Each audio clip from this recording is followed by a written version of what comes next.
Welcome back students. तो आइए फिर हम सीधे आज पढ़ाई की तरफ चलते हैं। मैं थोड़ी देर के लिए डिस्प्ले छोड़ देता हूं ताकि आप नोट कर ले, स्क्रीनशॉट मान लें। ठीक है, अब हम पढ़ाना शुरू करते हैं। विशेषण क्या पढ़ेंगे? विशेषण, जिसे इंग्लिश में हम एडजेक्टिव कहते हैं।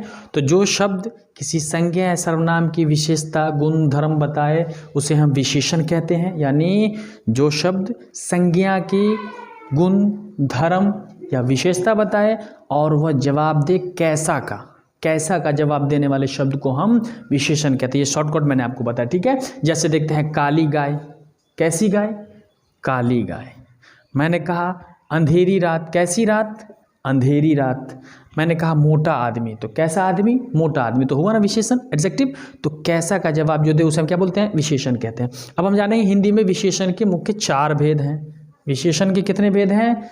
4 भेद हैं। कितने? 4। गुणवाचक, परिमाणवाचक, संख्यावाचक, सर्वनामिक। कौन कौन?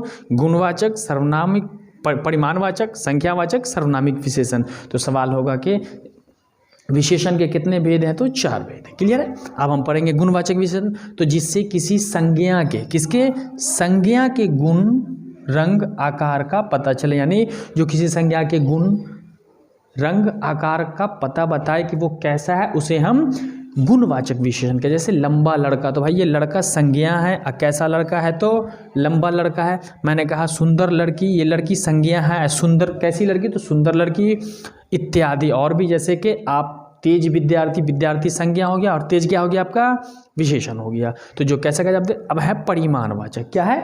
परिमाणवाचक। तो जिससे किसी वस्तु की माप, तौल का बोध हो। यानी जिससे किसी वस्तु को हम मापे या तौले उसका बोध हो तो उसे हम परिमाणवाचक कहते हैं। जैसे थोड़ा दूध, तो दूध को तो हम मापते हैं, तौलते, मापते हैं। तो थोड़ा दूध, तो थोड़ा आपका हो गया परिमाणवाचक विशेषण।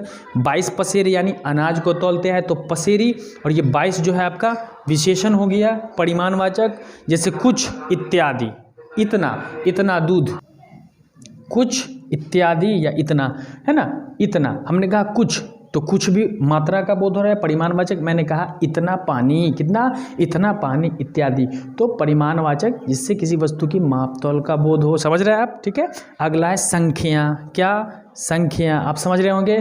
तो जिससे किसी व्यक्ति या वस्तु की संख्या का पता चले। किसका पता चले? संख्या का पता चले, उसे हम संख्यावाचक कहते हैं। जैसे 4 रुपया। कितना रुपया? 4 रुपया।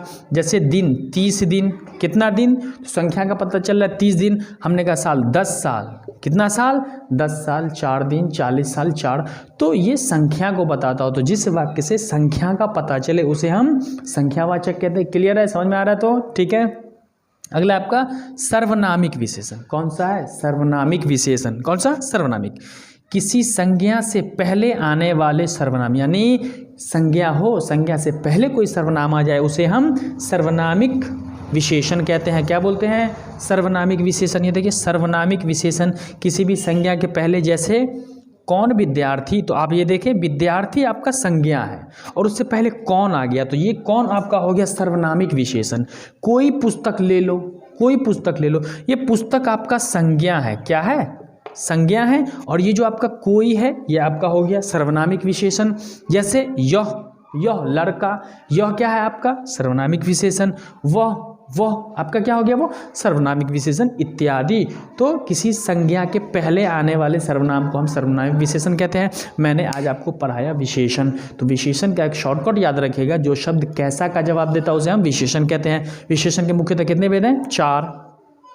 गुणवाचक, परिमाणवाचक, संख्यावाचक, सर्वनामिक। कितने भेद हैं?